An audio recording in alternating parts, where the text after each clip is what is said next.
Shalom, bertemu lagi dengan saya dalam video kali ini untuk memenuhi tugas ujian akhir semester pada mata kuliah gender. Saya Deborah Atika Pasya Moncai dari kelas D Teologi Kristen angkatan 2022 dengan NIRIM 2020-22-9017 pada mata kuliah gender dengan dosen pengampu Bapak Peter Randanbua. Ya, pada kali ini saya akan membahas mengenai seorang tokoh di dalam teologi feminis, yaitu Rosemary Rauter, di mana sebelum itu saya terlebih dahulu akan menjelaskan secara singkat mengenai apa yang dimaksud dengan teologi feminis, terus bagaimana sejarah teologi feminis tersebut.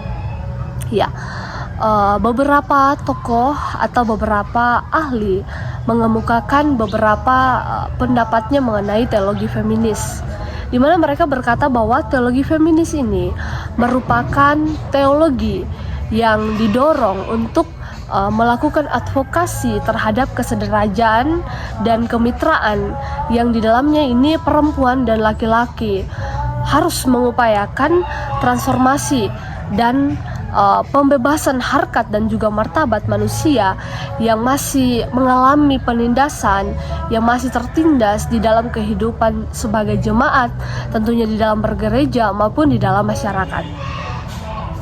Ya, dari sejarah mengenai teologi feminis ini pertama kali yaitu sekitar 1960-an, di awal tahun sekitar itu ada beberapa teolog yang merupakan merupakan mahasiswi seminari yang mencoba untuk mengembangkan satu jurusan teologi baru yang dimana mereka sebut dengan teologi feminis. Ya, teologi ini dipengaruhi atau berkembang berdasarkan sebuah pembebasan atau sebuah gerakan pembebasan wanita yang mewabah di seluruh dunia, terlebih khususnya yang saat itu dialami atau terjadi bagi masyarakat yang ada di Amerika Utara.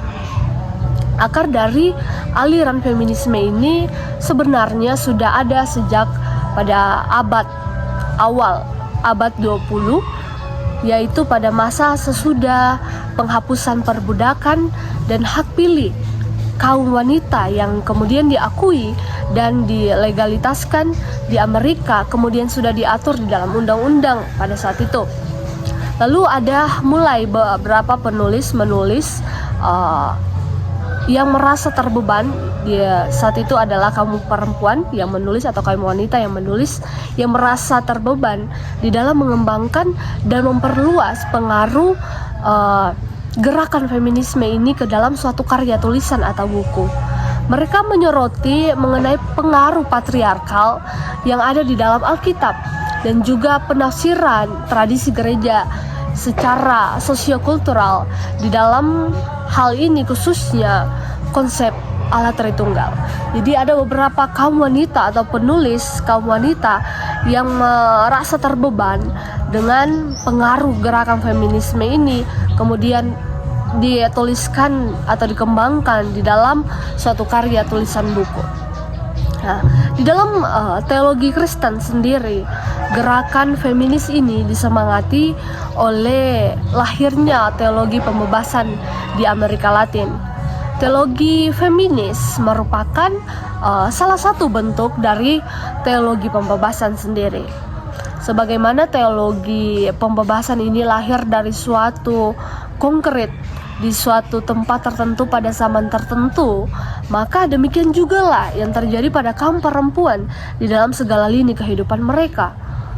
Baik teologi pembebasan maupun teologi feminis ini merupakan bentuk-bentuk teologi kontekstual. Ya, kemudian seorang tokoh mengemukakan pendapatnya mengenai teologi feminis ini. Ia adalah Rosemary Rauter, di mana ia merupakan seorang sosok kaum perempuan yang lahir di Texas pada tahun 1936. Ya, sedikit mengenai identitas atau biografi dari Rosemary Rauter ini, di mana dia lahir dalam sebuah keluarga Katolik dan ibunya ini merupakan seorang Katolik, sedang ayahnya adalah seorang episkopal, dan kemudian ia dibesarkan, dibentuk sebagai seorang yang Katolik juga. Ia menjelaskan atau mengemukakan bahwa dirinya ini hidup, bertumbuh dan dibesarkan di tengah-tengah keluarga, atau hidup dan dibesarkan sebagai seorang yang bebas untuk berpikir, bebas untuk mengemukakan pendapatnya, ekumenis dan humanistik. Rauter merupakan seorang sarjana feminis dan juga merupakan seorang teolog, di mana ia dianggap sebagai pelopor di bidang teologi feminis yang karya-karyanya sangat membantu dalam merangsang reevaluasi pemikiran kekristenan di dalam terang mengenai isu-isu tentang kaum perempuan. Kemudian Rauter ini telah menjadi perintis kurang lebih selama 3 dekade di dalam teolog feminis kekristenan, dan dia menjadi salah seorang teolog feminis yang paling banyak dibaca di Amerika Utara. Dalam berbagai karya dan buku-bukunya, ada salah satu karya dari Rauter yang sangat terkenal, yaitu Sexism and God Talk, di mana ini sangat klasik atau sangat terkenal di bidang teologi feminis. Tapi satu-satunya pengobatan feminis sistematis simbol Kristen sampai saat ini. Inti dari pemikiran Rauter mengenai feminisme ini ialah ia mau mempertanyakan Alkitab yang bagaimana harus ditafsir di dalam budaya patriarkat. Sehingga baginya, menurut Rauter, Alkitab ini harus terus-menerus dievaluasi ulang, khususnya mengenai kebebasan dan keselamatan manusia di dalam konteks yang baru. Menurut Rauter, Alkitab ini harus dilihat sebagai tradisi profetik mesianis, yakni bagaimana harus melihat Alkitab ini dari perspektif kritis, ketika tradisi biblical harus terus-menerus dievaluasi ulang dalam teks yang baru. Ya, yang dimaksudkan Rauter dalam mengevaluasi atau melihat kembali Alkitab ini, yaitu harus diukur menggunakan paradigma pembebasan, dan konteksnya ini tidak lain, yaitu merupakan pengalaman yang dialami langsung oleh para kaum wanita. Sedangkan yang dimaksud oleh Rauter mengenai tradisi profetik mesianiks ini adalah bagaimana seharusnya para nabi memberitakan penghakiman Allah. Demikian juga para feminis memberitakan penghakiman atas ketidakadilan para feminis yang mereka alami selama ini, yang telah berlangsung sekian lama, serta menuntut bagaimana pertobatan dan adanya perubahan. Kaum feminis tidak hanya dipanggil untuk memberitakan berita penghakiman atau yang disebut tadi dengan profetik, tetapi ada juga unsur mesianisnya. Artinya apa? Bahwa ada kabar keselamatan bagi kaum wanita, yakni pembebasan dari ketidakadilan. Jadi yang dimaksudkan oleh Rauter ini mengenai bagaimana mengevaluasi penulisan-penulisan yang ada di dalam Alkitab, yaitu bagaimana menggunakan paradigma pembebasan untuk melihat bagaimana para nabi yang ada di dalam Alkitab ini juga selayaknya kaum perempuan ini untuk memberitakan kabar keselamatan, yang di dalamnya ini tentunya ada juga mengandung unsur mesianisnya. Jadi menurut Rauter, tradisi profetik mesianis ini menjadi sebuah ukuran atau norma untuk menilai teks-teks Alkitab yang lainnya. Jadi Rauter ini berpandangan bahwa wanita ini harus menjadi sumber dan norma bagi teologi kontemporer itu sendiri. Dia menegaskan bahwa apa yang dikatakan sebagai final atau apa yang dikatakan sebagai akhir dan definitif dalam tradisi teologi Kristen, misalnya seperti teologi tentang maksud Allah dalam menciptakan laki-laki dan juga kaum perempuan, serta kejatuhan di dalam dosa dan restorasi manusia yang berkaitan dengan penebusan Allah, harus ditolak sebagai yang memiliki status pengajaran otoritatif, karena teologi tersebut telah membentuk prasangka-prasangka atau paradigma negatif yang tidak baik atau sangat negatif bagi kaum perempuan tentunya.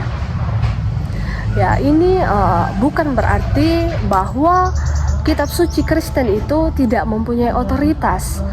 Namun bagian-bagian tulisan yang tidak sesuai dengan apa yang baik dan yang benar, seperti yang telah dijelaskan di awal tadi mengenai kisah penciptaan, kejatuhan manusia di dalam dosa yang terdapat di dalam Kejadian 1, dan juga sesuai pesan-pesan Yesus yang revolusioner serta egaliter yang harus sebenarnya ditolak.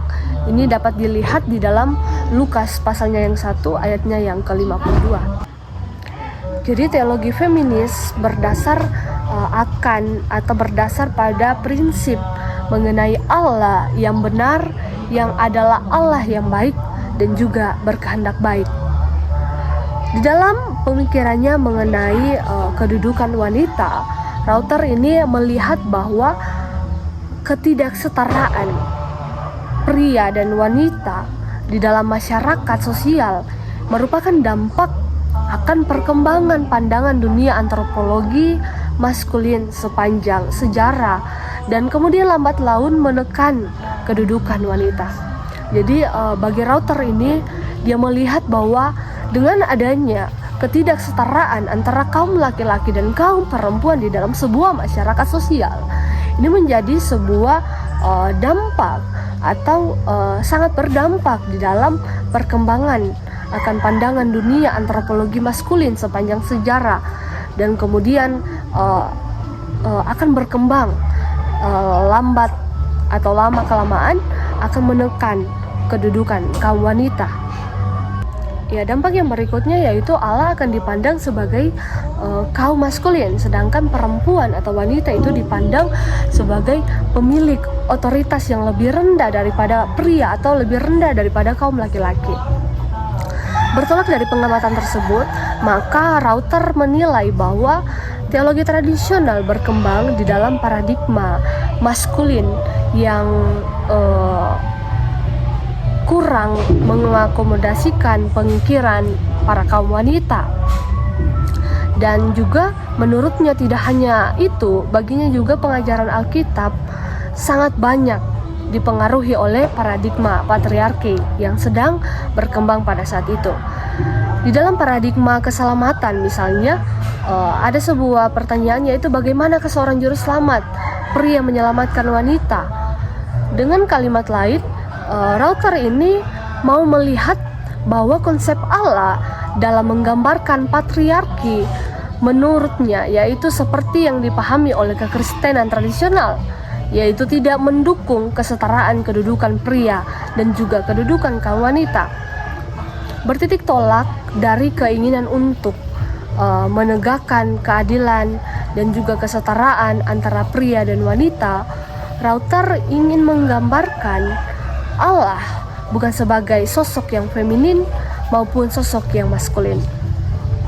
Ya, Rauter ini tentunya berbeda dari para teolog-teolog feminis lainnya pasca kekristenan, di mana tidak berupaya untuk meninggalkan kekristenan atau menganggapnya tidak bisa cocok dengan teologi feminis.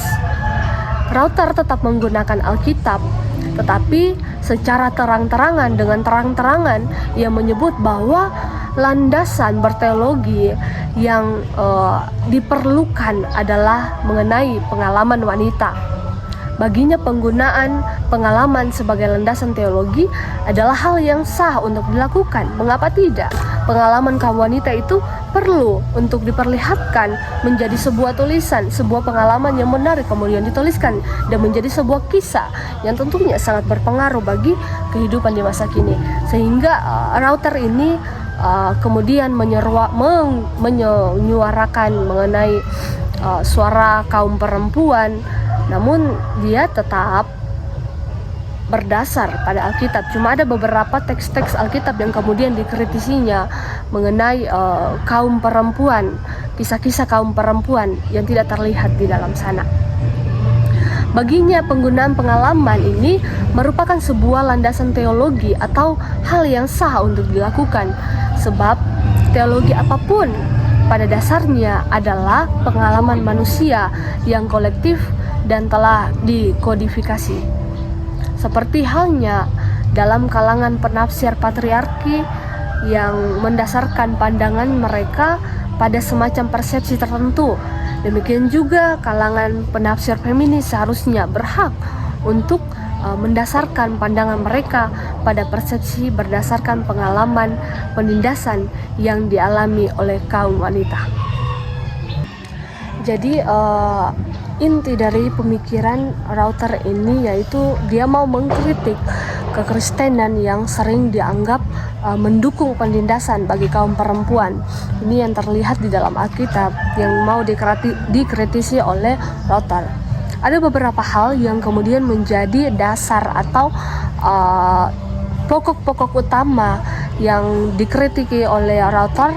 Yang pertama yaitu dia mau mengkritik terhadap patriarki yang ada di dalam tradisi kekristenan, di mana banyak tradisi dan doktrin kekristenan yang diperlihatkan di dalam Alkitab itu telah dibangun di dalam konteks patriarkal, sehingga terkadang ini sangat mengintimidasi atau menindas para kaum perempuan, sehingga Rauter ini mau menyuarakan bahwa seharusnya tradisi-tradisi kekristenan itu tidak selamanya bersifat patriarki.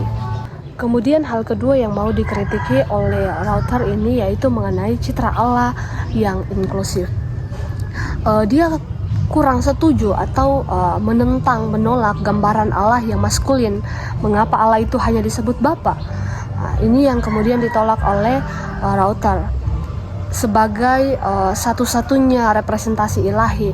Mengapa Allah itu hanya disebut Bapa sebagai satu-satunya representasi ilahi?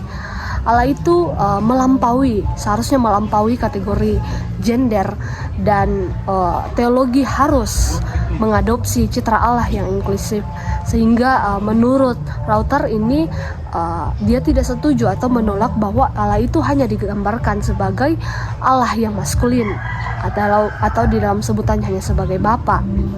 Kemudian hal ketiga yang kemudian juga disuarakan oleh Rauter yaitu mengenai pembebasan sebagai inti dari teologi.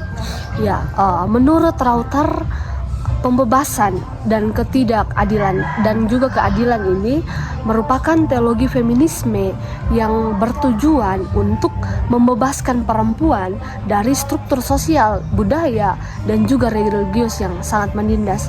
Jadi pembebasan ini menjadi salah satu inti di dalam teologi, bagaimana pembebasan dan juga keadilan itu benar-benar harus disuarakan bukan hanya bagi kaum laki-laki tetapi terhadap kaum perempuan juga. Teologi feminisme memiliki tujuan yang besar yaitu untuk membebaskan kaum perempuan dari segala penindasan ketidakadilan yang mereka alami. Bukan hanya hal itu saja yang kemudian disuarakan oleh Rauter, tetapi ada beberapa hal lain seperti misalnya mengenai ekofeminisme, mengenai reformasi gereja dan lain sebagainya. Pemikiran-pemikiran dari Rauter ini sangat terkenal atau sangat berpengaruh di kalangan masyarakat saat itu, bahkan sampai mendunia, sampai pemikiran-pemikirannya sampai dikenal sampai saat ini, bahkan digunakan sampai pada saat ini, di mana dia mau menyuarakan bahwa kaum perempuan itu juga memiliki hak, kaum perempuan itu juga memiliki tempat, kaum perempuan itu harus menerima keadilan, kaum perempuan harus dibebaskan dari ketidakadilan, dari penindasan-penindasan yang mereka alami. Jadi Rauter ini tidak mengatakan bahwa iman Kristen itu harus bertentangan dengan teologi feminis, tetapi bagaimana iman Kristen itu harus bergandeng tangan menjadi satu dalam menyuarakan hak perempuan, dalam menyuarakan penindasan atau ketidakadilan yang dialami oleh kaum perempuan. Jadi itulah mengenai teologi feminisme berdasarkan pengertian, kemudian ada sejarah singkat dari teologi feminis, dan kemudian mengenai tokoh teologi feminis yaitu Rosemary Rauter. Demikianlah pembahasan kita kali ini mengenai teologi feminis yang dipelopori oleh Rosemary Rauter. Kurang dan lebihnya saya memohon maaf jika ada kata-kata yang kurang berkenan, atau mungkin dalam pembahasan saat ini ada salah kata atau beberapa penjelasan yang kurang jelas. Saya mohon dimaafkan. Demikianlah hasil penjelasan saya. Sekali lagi saya mengucapkan terima kasih dan shalom.